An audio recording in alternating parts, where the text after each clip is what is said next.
नमस्कार मित्रों, उड़ान क्लासेस के मंच पर एक बार फिर से आपका स्वागत करता हूं। दोस्तों, लास्ट क्लास में हमने वेद वेदांग और त्रिमुनि परंपरा के अंतर्गत मुनि पाणिनि के विषय में अध्ययन किया था, उनके ग्रंथ से संबंधित अध्ययन किया था। आज मैं उसी कड़ी को आगे जोड़ते हुए त्रिमुनि परंपरा के हमारे जो अगले मुनि हैं उनकी बात करते हैं।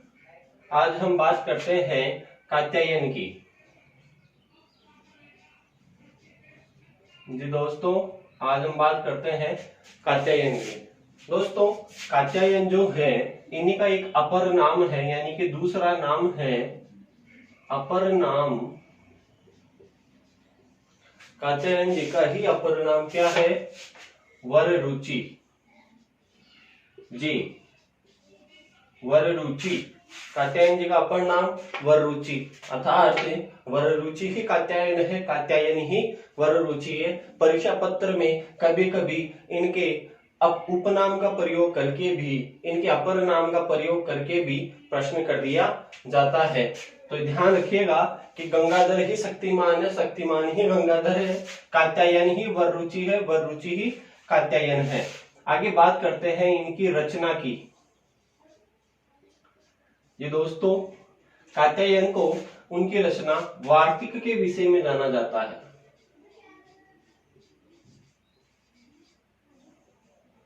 रचना का नाम है वार्तिक। दोस्तों, देखते हैं वार्तिक में क्या है। ये जो वार्तिक ग्रंथ है ये पाणिनि की जो अष्टाध्यायी है उनके 1500 सूत्रों पर 4000 से 5000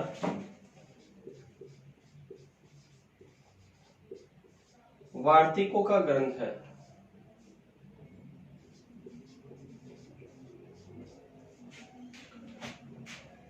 पंद्रह सौ सूत्र जो थे पाणिनि के 1500 सूत्रों पर 4000 5000 वार्तिकों की इन्होंने क्या करी है? रचना की है। कि इन्होंने की है? कात्यायन जी ने की है। दोस्तों, आगे बात करते हैं इनके समय के भी बारे में। ये देखिएगा वार्तिक क्या होते हैं, मैं आपको थोड़ा सा वार्तिक के विषय में बता देता हूं। ये जो वार्तिक हुआ करते हैं ये पाणिनि जो शिक्षा है, पाणिनि द्वारा जो रचित सूत्र हैं उन सूत्रों में थोड़ी बहुत ऊपर नीचे काट छाट करके ये वार्तिकों की रचना की गई है। मतलब कुल मिला के पाणिनि जी के जो सूत्र हैं उनमें कमी निकाल करके ये वार्तिकों की रचना की गई है। और यही कारण है कि हम जब भी देखते हैं बहुत सारे प्रश्न हैं हमारे संधि में भी हम देखते हैं कि अपवाद है, ये तो ये गुण का है, ये वृद्धि का अपवाद है। ये जो अपवाद जो होते हैं उनकी वजह वार्तिक ही होती है। आगे बात करते हैं इनका समय। तो दोस्तों, इनका जो समय है वो है 350 ईस्वी पूर्व। इनका जो संबंध है, इनका जो स्थान संबंध है, इनका स्थान माना जाता है दक्षिणी भारत। स्थान कहाँ माना जाता है? दक्षिणी भारत से इनका संबंध माना जाता है। यह हमारे मुनि नंबर 3 कात्यायन को एक बार समग्र रूप से देखते हैं। कात्यायन का अपर नाम जो है वररुचि। इनकी रचना है वार्तिक। वार्तिक किसके ऊपर क्या रचना की गई है? तो वार्तिक 1500 सूत्रों पर 4000 से 5000 वार्तिकों की रचना का एक संग्रह ग्रंथ है। इनका जो समय है वो 350 ईसा पूर्व माना जाता है और स्थान जो है इनका दक्षिणी भारत से इनका संबंध माना जाता है। मुनि परंपरा के हमारे मुनि 2 कात्यायन के बारे में हमने अध्ययन किया है।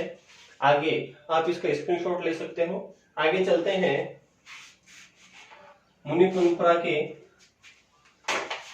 आगे के मुनि कात्यायन की तरफ, सॉरी माफ कीजिएगा, पतंजलि जी की तरफ। दोस्तों, बात करते हैं मुनि पतंजलि के विषय में।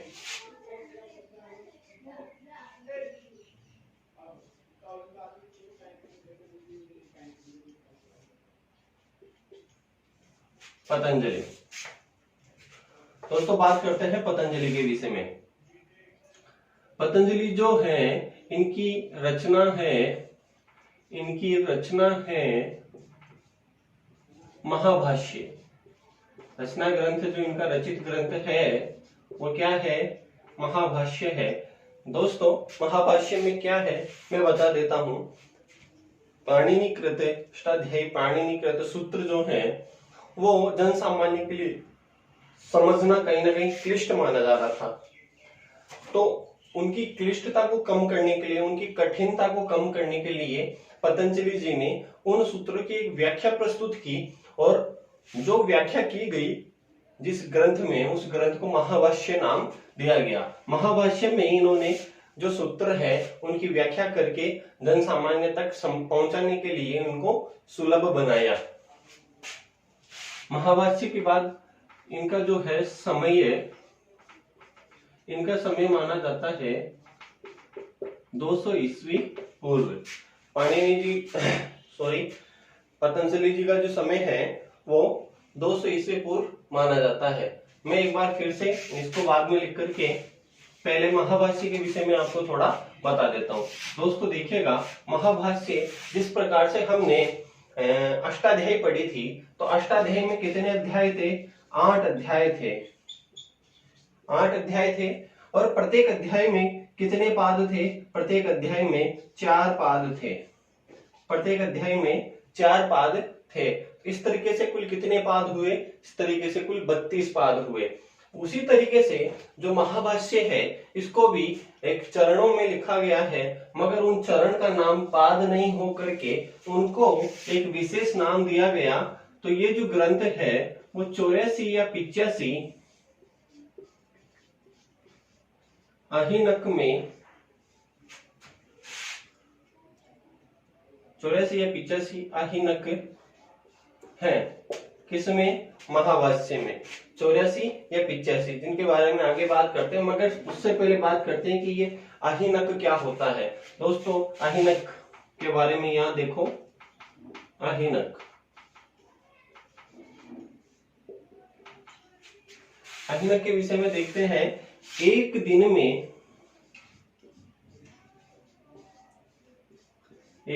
में निवृत्त, निवृत्त का मतलब संपन्न, एक दिन में निवृत्त कार्य,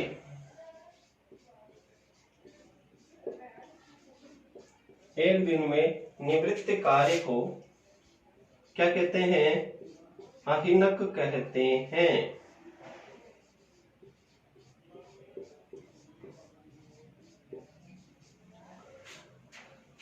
एक दिन में निवृत्त कार्य को क्या कहते हैं, अहिनक कहते हैं। अब वापिस से आते हैं यहाँ पर 84-85 पर। दोस्तों इसमें द्वंद्वाभास है। द्वंद्वाभास की स्थिति होने के कारण यहाँ पे विद्वान मानते हैं कि महाभाष्य में 84 अहिनक है, कुछ विद्वान मानते हैं कि 85 अहिनक है। हमें इनसे घबराने की जरूरत नहीं है। अगर प्रश्न पत्र में हमारे 84 आता है तो हम 84 करेंगे, हमारे 85 आता है तो 85 करेंगे, और अगर एग्जामिनर चाहे 84 और 85 दोनों दे दे तो इस परिस्थिति में हमें इनमें जो श्रेष्ठ है, अर्थात इनमें जो बड़ा है 85, हम उसका ही चयन करेंगे। आगे बात करते हैं इनके समय की। तो दोस्तों हमारे पतंजलि जी का जो समय है वो 200 ईस्वी पूर्व माना जाता है। इनका समय 200 ईस्वी पूर्व। एक बार पुनः है समग्र रूप से पतंजलि जी के विषय में देखते हैं। पतंजलि जो है इनका ग्रंथ कौन सा है, महाभाष्य। महाभाष्य में कितने अहिनिक हैं, महाभाष्य में 84 या 85 अहिनिक हैं। दोस्तों में जो आपको प्रश्न बनेंगे मैं उसी हिसाब से बताया जा रहा हूं, आप ध्यान रखिएगा। अहिनक, अहिनक का तात्पर्य है एक दिन में निवृत्त कार्य को अहिनक कहते हैं। एक दिन में जो कार्य संपन्न होता है उसी क्या कहेंगे, अहिनक कहेंगे। इनका जो समय है वो जो 200 ईस्वी पूर्व माना जाता है। आगे बात करते हैं।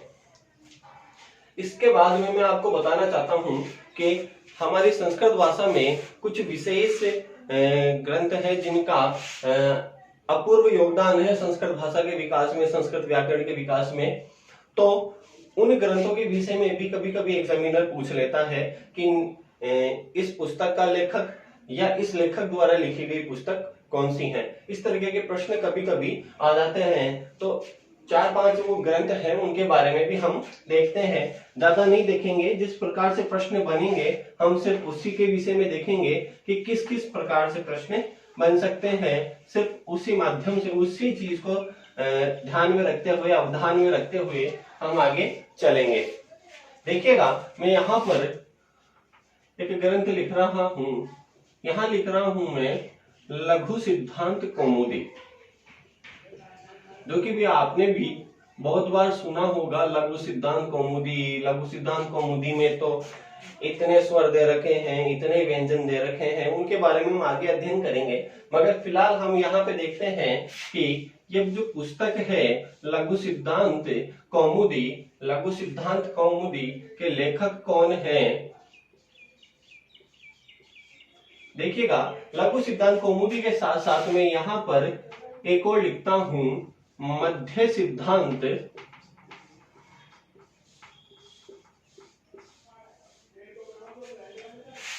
कौमुदी, और एक मैं यहां लिखता हूं आपके सामने सिद्धांत कौमुदी। दोस्तों, एक और ग्रंथ लिख ही देता हूं, प्रौढ़ मनोरम।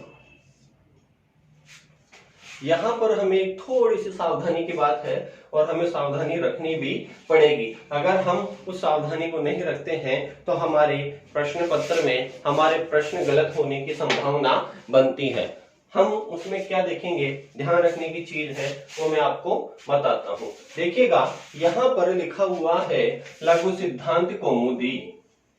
यहाँ लघु सिद्धांत, यहाँ मध्य सिद्धांत और यहाँ सिर्फ सिद्धांत कौमुदी लिखा हुआ है। लघु सिद्धांत, मध्य सिद्धांत और सिद्धांत कौमुदी। हमें ये ध्यान रखना है कि हमारा एग्जामिनर हमसे प्रश्न क्या पूछ रहा है। अगर वो हमें लघु सिद्धांत कौमुदी और मध्य सिद्धांत कौमुदी के राइटर के, लेखक के विषय में पूछ रहा है तो हमारा उत्तर होना चाहिए वरदराजाचार्य। मगर आपसे पूछे कि सिद्धांत कौमुदी का लेखक कौन है, तो इस परिस्थिति में हमें ये ध्यान रखना है कि वो प्रश्न क्या पूछ रहा है। प्रश्न क्या पूछ रहा है, लघु सिद्धांत कौमुदी पूछ रहा है तो वरदराजाचार्य, मध्य सिद्धांत कौमुदी पूछ रहा है तो वरदराजाचार्य। मगर सिद्धांत कौमुदी और प्रौढ़ मनोरमा के विषय में पूछता है तो हमें लिखना है, हमें उस ऑप्शन को टिक करना है भट्टोजी दीक्षित जहां लिखा हो। हमारा उत्तर क्या होगा, भट्टोजी दीक्षित। लघु सिद्धांत कौमुदी, मध्य सिद्धांत कौमुदी और सिद्धांत कौमुदी, ये तीनों अलग अलग रचनाएं हैं और मध्य सिद्धांत और लघु सिद्धांत के तो राइटर, लेखक हैं वरदराजाचार्य द्वारा रचित है, जबकि सिद्धांत कौमुदी भट्टोजी द्वारा रचित है। आगे की बात करते हैं। आगे दो ग्रंथ और हैं, एक है रूपमाला, एक है रूपमाला जिसके लेखक है विनय सूरी, विमल सूरी। इसके लेखक कौन है, विमल सूरी। और हमारा जो अंतिम ग्रंथ है जो हम यहाँ देखने वाले हैं वो है तत्व बोधनी, और इसके लेखक का नाम बहुत ही प्यारा है। देखिएगा क्या नाम है, नाम है विज्ञान भिक्षु। अच्छा नाम है ना। देखिएगा समग्र रूप से एक बार फिर से, लघु सिद्धांत कौमुदी वरदराजाचार्य, मध्य सिद्धांत कौमुदी वरदराजाचार्य, सिद्धांत कौमुदी भट्टोजी दीक्षित, प्रौढ़ मनोरमा भट्टोजी दीक्षित, रूपमाला विमल सूरी, तत्वबोधिनी विज्ञान भिक्षु। इन ग्रंथों से एक प्रश्न अगर एग्जामिनर बनाना चाहे तो यहीं तक की संभावना बनती है कि आपसे पूछ लेगा कि सिद्धांत कौमुदी इनके राइटर और इनकी रचना के विषय में प्रश्न बन सकते हैं। आगे चलते हैं, उससे पहले मैं आपको कुछ बताता हूं दोस्तों। हम अब संस्कृत के विधिवत अध्ययन के ऊपर चल रहे हैं, विधिवत अध्ययन शुरू करने वाले हैं। इतनी देर हमने सिर्फ वो संभावित प्रश्न देखे थे जिनसे संस्कृत व्याकरण शुरू करने से पहले जो प्रश्न बन सकते हैं वो हमने देखे थे। अब हम व्याकरण की तरफ कदम बढ़ाते हैं और व्याकरण शिक्षण को सार्थक बनाने का प्रयास करेंगे। दोस्तों यहाँ देखते हैं हम संस्कृत जब भी रीट की परीक्षा में हम प्रश्न पत्र में संस्कृत का द्वितीय भाषा के रूप में संस्कृत भाषा का द्वितीय भाषा के रूप में चयन करते हैं, संस्कृत का द्वितीय भाषा के रूप में चयन करते हैं और इसके 30 प्रश्न आते हैं और हमें पूरी संभावना रहती है कि इन 30 प्रश्नों को हम सही कर सकते हैं, क्योंकि इनका काठिन्य स्तर कोई कठिन नहीं होता है, बहुत ही सरल होता है। बस थोड़ा सा सामान्य ज्ञान के साथ साथ थोड़ी सी सतर्कता और सावधानी से हम पेपर करें तो 30 में से 30 प्रश्न अटेम्प्ट किए जा सकते हैं, अंक प्राप्त किए जा सकते हैं। सर्वाधिक अंक धात्री भाषा भी इसे कह सकते हैं, क्योंकि परीक्षा पत्र में प्रश्न पत्र में हिंदी और संस्कृत ये दोनों सिलेक्शन के प्रति निर्णायक भूमिका साबित करती है। संस्कृत भाषा में देखिएगा हम 2 शब्द देखते हैं, एक है संस्कृत और एक है भाषा। दोस्तों इन दोनों से प्रश्न बनने की संभावना रहती है। क्योंकि हम संस्कृत पढ़ रहे हैं और संस्कृत में व्युत्पत्ति के बारे में विशेषतः प्रश्न बनते हुए देखा गया है। तो यहाँ पे हम पहले देखेंगे संस्कृत और फिर देखेंगे भाषा की व्युत्पत्ति कैसे हुई है। तो यहाँ हम संस्कृत की बात करते हैं, मैं दोनों को अलग अलग लिखता हूँ। यहाँ मैं लिखता हूँ इसको संस्कृतम और यहाँ लिखता हूँ भाषा। दोस्तों बहुत इजी है, बिल्कुल भी आपको परेशान होने की जरूरत नहीं है। बस आपको शब्द को देखना है और सामान्य ज्ञान अगर आपको है तो आप उसका आराम से व्युत्पत्ति आराम से बता सकते हैं। यहाँ देखते हैं हम, देखिएगा यहाँ से है और से के ऊपर मैं है, तो हमने देखा कि यह सम निकल करके बाहर आ गया। सम प्लस यहाँ पे मैं बाद में कुछ क्रिया करूंगा, इसलिए यहाँ पे खाली छोड़ता हूं इसको समझने के लिए आपको। यहाँ पर धातु जो है इसमें वो क्री है, मुख्यतः मूलतः है ये जो धातु होती है वो क्री नहीं हो करके डुकीय होती है, जिसमें यह की और डुकी इत संज्ञा होकर के क्रेसेस बचता है। अंत में देखते हैं यहाँ पर क्या बच रहा है, अब ते बच रहा है। तो यहाँ पे जो ते है ये कथ जो प्रत्यय होता है, हालांकि ये कै है, हलंत रहित है और सॉरी स्वर रहित है, तो इसके उच्चारण में समस्या है, मगर मैं आपको उच्चारण के लिए इस वक्त बता रहा हूँ। बाकी जो होता है शेष इसमें ते बचेगा। अब यहाँ देखते हैं हम, उससे पहले मैं आपको एक चीज बताता हूँ, मैं अमूमन क्लास में बताता भी रहता हूँ कि मित्रवत और शत्रुवत, यहाँ पे संस्कृत के अंदर संधि जब भी हम प्रकरण पढ़ते हैं तो उसमें हमें इन 2 शब्दों का बार बार सामना करना पड़ता है। एक होता है आदेश, दूसरा होता है आगम। मैंने आपको बहुत बार बताया है और मैं आज फिर बता रहा हूं आपको कि आदेश और आगम में फर्क क्या होता है।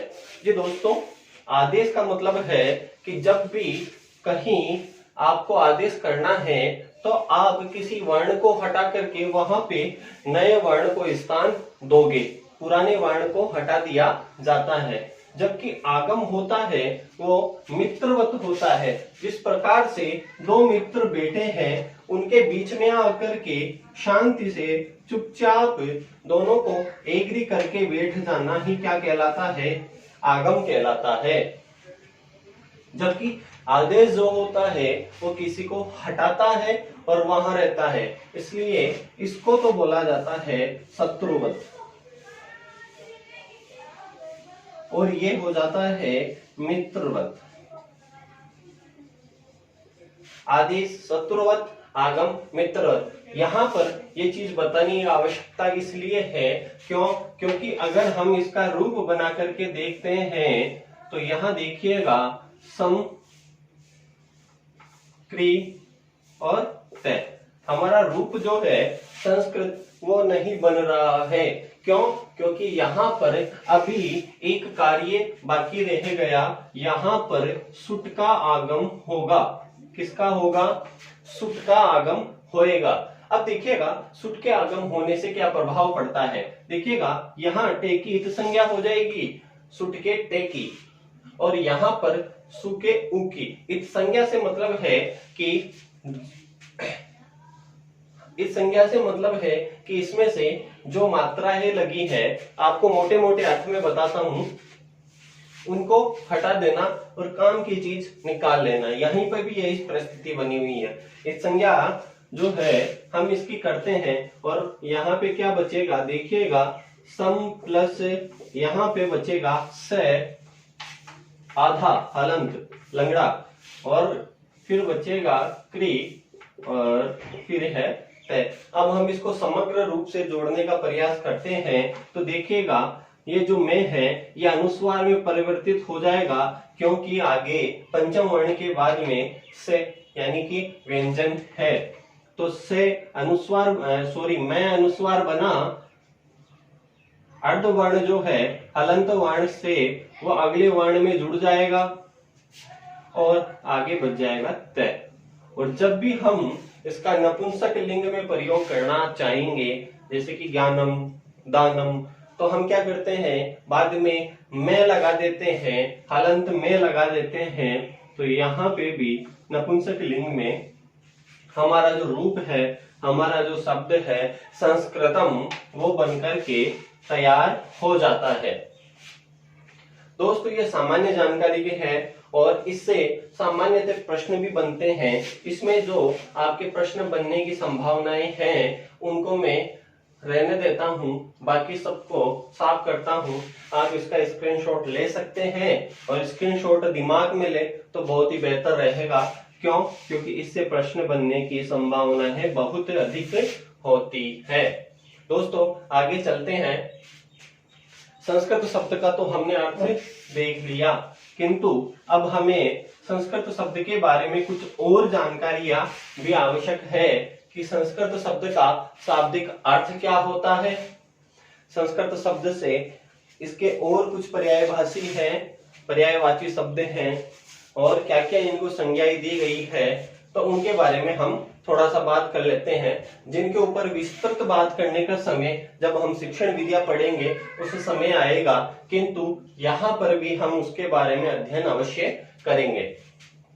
देखिएगा संस्कृतम जो है इसका शाब्दिक अर्थ की बात करते हैं हम, शाब्दिक अर्थ की बात करते हैं हम, तो शाब्दिक अर्थ का मतलब होता है संस्कारवान करना।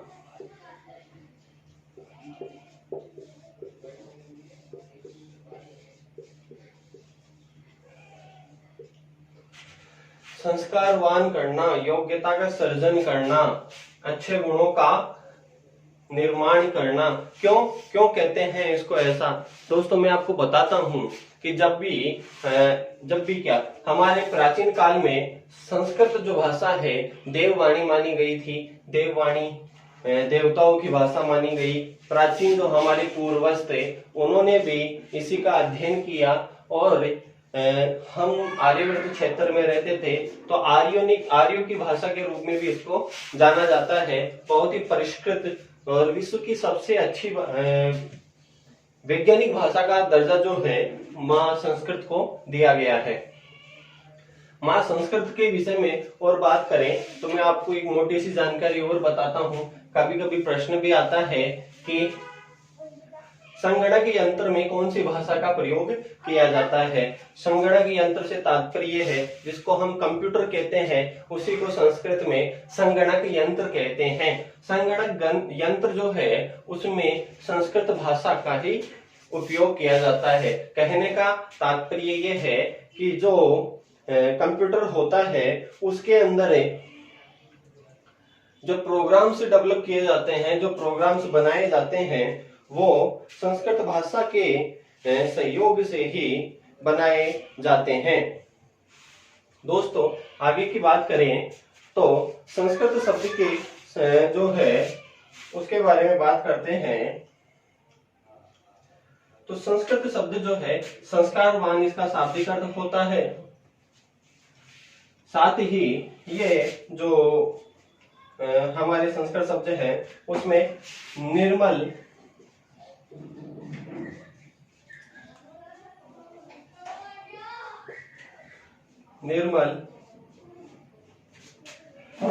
अपमार्जित, क्यों? क्योंकि संस्कृत जो भाषा है वो पहले से अपने श्रेष्ठ रूप में विद्यमान है, अपमार्जित भाषा कहा जाता है। दोस्तों इसके कुछ प्राचीन जो इसके अपर नाम भी हैं, संस्कृत भाषा के अपर नाम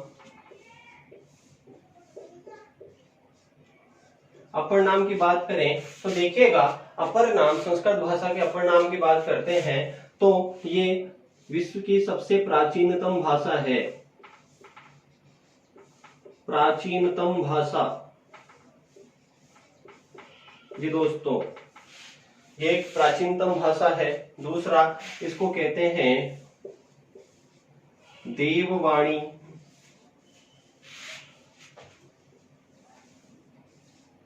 सुरवाणी, भारती,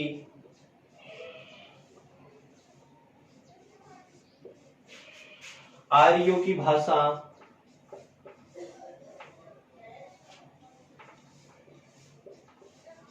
क्यों?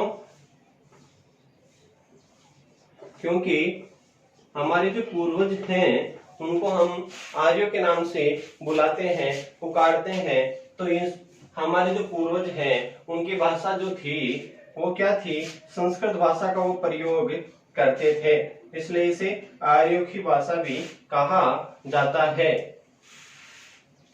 दोस्तों यहीं पे लिखता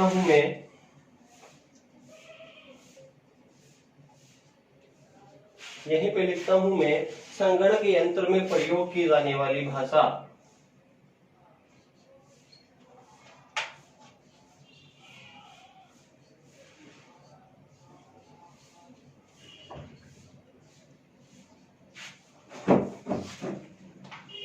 संगणक यंत्र में प्रयोग भाषा, यानी कि कंप्यूटर में भी इसी भाषा का प्रयोग किया जाता है। दोस्तों आज हमने जो पढ़ा उसके बारे में आपको मैं एक बार फिर से बताता हूं। हमने कात्यायन जी के बारे में पढ़ा। कात्यायन जी के जो ग्रंथ है वार्तिक के विषय में जानकारी ली। उसके बाद में हमने पतंजलि जी के विषय में पढ़ा, पतंजलि के जो ग्रंथ हैं उसके बारे में हमने पढ़ा। फिर हमने कुछ विशेष जो ग्रंथ थे, सिद्धांत कौमुदी, मध्य सिद्धांत कौमुदी, लघु सिद्धांत कौमुदी, प्रौढ़ मनोरमा, तो उनके बारे में पढ़ा। और हम पढ़ रहे हैं आगे संस्कृत विषय के बारे में, संस्कृत भाषा की उत्पत्ति कैसे हुई, संस्कृत शब्द की उत्पत्ति कैसे हुई, फिर भाषा की उत्पत्ति हम आगे पढ़ेंगे। तो इनसे एक प्रश्न जरूर अवश्य निकलता है और इसके ऊपर आप विशेष तौर पे ध्यान दें। आगे की क्लास में मिलते हैं नए टॉपिक के साथ। आगे की क्लास में हम भाषा जो है उसकी व्युत्पत्ति देखेंगे, भाषा से संबंधित कुछ कथन है उनको देखेंगे। फिर आगे हम व्याकरण की व्युत्पत्ति देखेंगे और व्याकरण से संबंधित कुछ परिभाषाएं हैं उनको देखेंगे। उसके बाद में हम जो परंपरा है, हमारे संस्कृत भाषा में दो परंपराएं मानी जाती है, बृहस्पति परंपरा और शैव परंपरा, जिनसे भी प्रश्न बनता है। हम उन परंपराओं को अध्ययन करते हुए उसके बाद में हम वर्ण विचार शुरू करेंगे। ये सामान्य प्रश्न है, सामान्य जानकारी है, उनको पहले जरूरी रूप से हमें जान लेना आवश्यक है। ठीक है दोस्तों, अगली क्लास में फिर से मिलते हैं। बहुत बहुत धन्यवाद।